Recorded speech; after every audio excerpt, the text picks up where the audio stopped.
I found this picture with an article that told of a little-known law in Kansas. When two trains meet each other at a cross-track, they are required to both come to a complete stop, then wait for the other train to proceed. So it's, after you. No, I can't. After you. I can't. After you. I can't. After you. Dysfunction junction. When we come to cross-tracks in our lives, in our families, in our community, and the world, it can be just as dysfunctional. This book of Genesis, is about a dysfunctional family. The patriarchs may be the first ancestors of our faith, but they are not particularly holy people. Faithful, yes. Perfect, not so much. Abraham is the great father, but he is also a mercenary warrior, a con man, and a child abuser. His first son is banished from the nomadic band. His second son, Isaac, the one offered up as a sacrifice, though Abe doesn't go through with it, is emotionally scarred for life. Isaac's family is torn in half by parental favoritism and chicanery. Jacob steals his older brother's birthright, tricks his father Isaac into giving him his older brother's blessing, then runs away to Uncle Laban's place, only to be on the receiving end of a lot of dirty tricks. Jacob may have wrestled with God and received the blessing of a new name, Israel, but he continues to limp through life, producing a dozen bickering sons and one daughter. The second youngest son, Joseph, is Jacob's favorite, and acts like it. His older brothers decide to kill him. Fortunately, they change their minds and sell him into slavery instead, bloody his famous coat of many colors, and tell Dad that dear Joseph was eaten by a lion. Over the next 20 years or so, these brothers continue to be a completely dysfunctional family, and Joseph is a slave in Egypt. The one daughter of Jacob, Dinah, is abducted and raped by Prince Shechem. His father, King Hamor, comes to Jacob to ask for Dinah as a wife for his son. The deal is struck that marriage between the Canaanites and the family of Israel can happen only if all the men of the town of Shechem are circumcised, which they do, and on the third day after the mass circumcision, Levi and Simeon, brothers of Dinah, raid the city and kill all the men and take all the women and children and valuables as plunder. And Joseph is a slave in Egypt. Then there's the case of Tamar, the wife of Judah's son Ur dies, and according to Levirate marriage customs, younger brother Onan is supposed to give Tamar a child to continue Ur's family. Onan doesn't, and Tamar is told by Judah that she will have to wait for the third son, Selah, to reach maturity. But when Selah reaches maturity, Judah evidently forgets about having told Tamar to hold on, so she takes matters into her own hand. Judah's wife has died, and after the period of mourning, he goes to Timnah for the shearing of the sheep. During the night he employs a prostitute, promising her a goat in payment, but giving her his staff and seal as a security deposit. A few months later, Tamar starts to show her pregnancy, and everyone is giving her a hard time for it. Judah judges she must die. But at her trial she says, "The father of my baby gave me these," and presents the staff and seal. That was embarrassing for Judah. And Joseph is a slave in Egypt. You might have noticed something going on here in this dysfunctional family. There is a sense that everyone must somehow get even with those who upset the apple cart. During all this time, some 22 years, Joseph rose to head household servant, then plummeted into jail. But he used his gift of interpreting dreams to get himself before the Pharaoh. He does a splendid job of making sense out of the disturbing nightmares of Pharaoh. The Pharaoh's dreams, you probably remember, were about 7 years of plenty and 7 years of drought. Pharaoh decided it was more prudent to act upon warnings of climate change than to pooh-pooh the messenger, and made Joseph second in command over all of Egypt to handle the storage and later distribution of grain. The climate change was wider than just Egypt, and affected the marginal lands where Jacob and his dysfunctional family were grazing their animals. So the older sons came down to Egypt, hoping to buy some grain to see them through the hard times. The person to talk to was Joseph, but they didn't recognize him, what with the Egyptian hat and the Egyptian clothes and the Egyptian beard, not to mention the unpronounceable Egyptian name. Now, based on the norm for people of Jacob's family and all that has happened to Joseph, all set in motion by the murderous desires of his own brothers, you might think it was time for Joseph to get even. And he does. He jerks his brothers around, some by putting gold in their sacks of grain, which is found by the soldiers at the border. They are accused of stealing from the second most powerful man in Egypt. But Joseph just couldn't take it anymore. You might say he lost control. He was in a position to give his idiotic brothers exactly what they deserved. I mean, they wouldn't have hesitated to do it to him, right?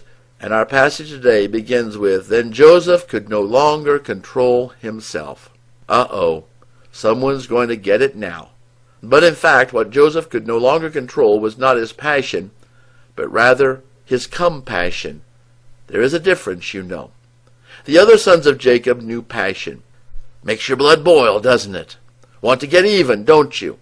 And when passion overcomes control, well, it's not pretty. It might be right. It's always right from the perspective of the passionate one, but it winds up being hurtful and damaging and a good reason for other passionate people to avenge the hurt and damage. That is still what is going on in the Middle East. It's an eye for an eye until everyone is blind. There is no end. There is no hope. Only passion losing control. But something happened to Joseph during his years of slavery. Perhaps he has discovered how small and helpless he really is in a very tough world. Lashing out the demons out there won't stop the problem. The problem, the real dysfunctionality, is right here in the head and here in the heart. It is the ego which can never forget the slightest slight of the past and is always trembling with fear of everything that might happen in the future, yet cannot really know this very moment, this now, this instant. The ego cannot be present in the present. The ego is important. We need it to navigate the world around us, but it becomes confused and dysfunctional. In the Amazon rainforest was a tribe that had poor anger management skills. If someone hurt you, belittled you, embarrassed you, you just grabbed your spear and ran him or her through. You may have seen the story of this tribe's encounter with Christian missionaries in the movie The End of the Spear.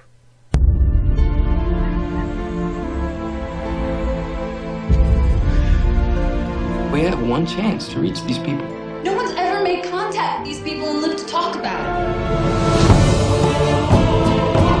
Daddy loves you.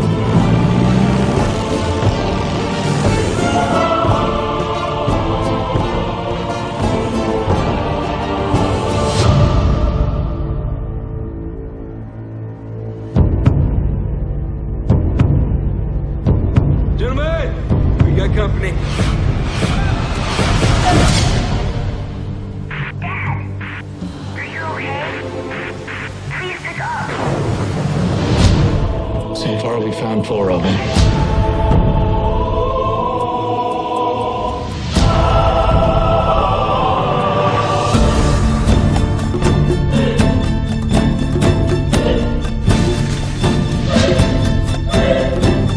Are we going to run? No.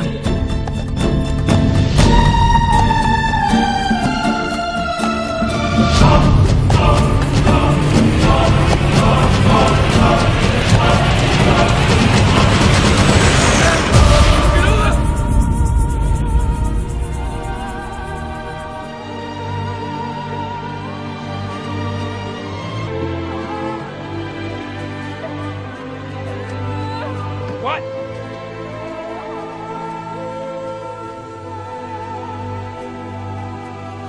What?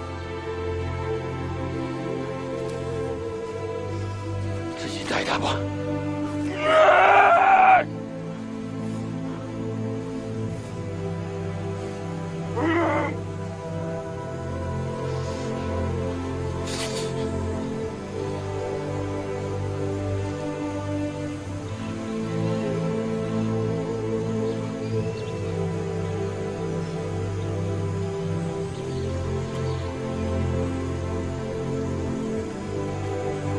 爸爸，我这是可哭啊！我是啥？抱歉。啊！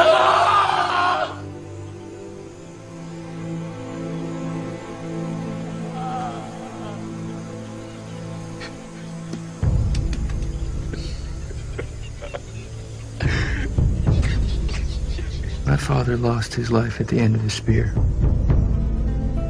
And it was at the end of the spear that Minkayani and I found ours. It's true that my dad and his 4 friends were not given the privilege of watching their children and grandchildren grow up. But Minkayani is a grandfather. It's the first time in Waodani history they've ever had so many grandfathers.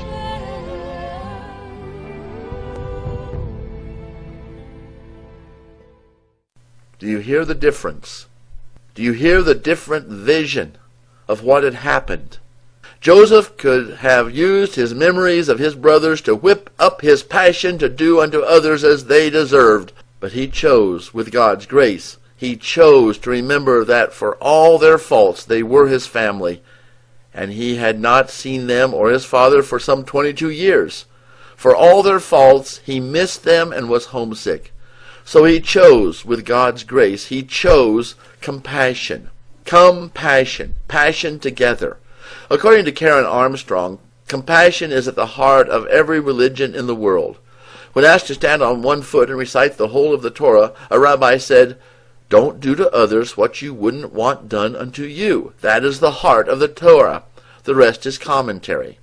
Compassion. It is not sappy or romantic or unrealistic. It is stopping in the midst of raging passion to take several deep breaths, count to 10, and, here is the active ingredient, putting yourself in the other's shoes. Passion ramps up the deeply held notion that I am right, and therefore that other person must be wrong, because if she's right, then I would be wrong, and I don't want to be wrong because I'm right. Right? Compassion is listening carefully to someone who is wrong and trying to understand what they are saying, even if you will never be able to agree with them.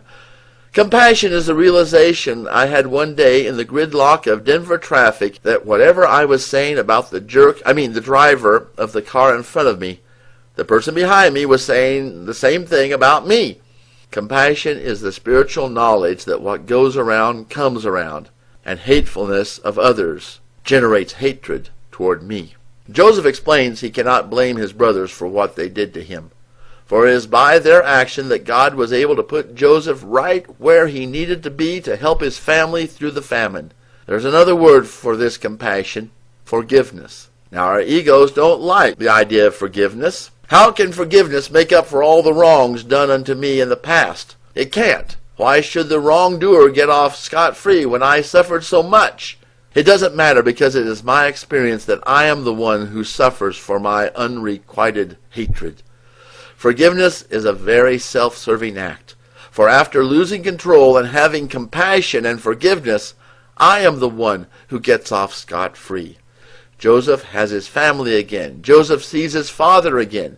Joseph can benefit himself and his clan in ways that get-even passion never could. It is fitting that this story is the end of the Genesis saga of the patriarchs. The children of Israel have a place to settle, have plenty of food, and for the first time since Abraham left his family and set out to the land God would show him, his offspring, his budding nation, is at peace. They will live in the land of Goshen happily ever after, at least for a couple hundred years. Thanks be to God.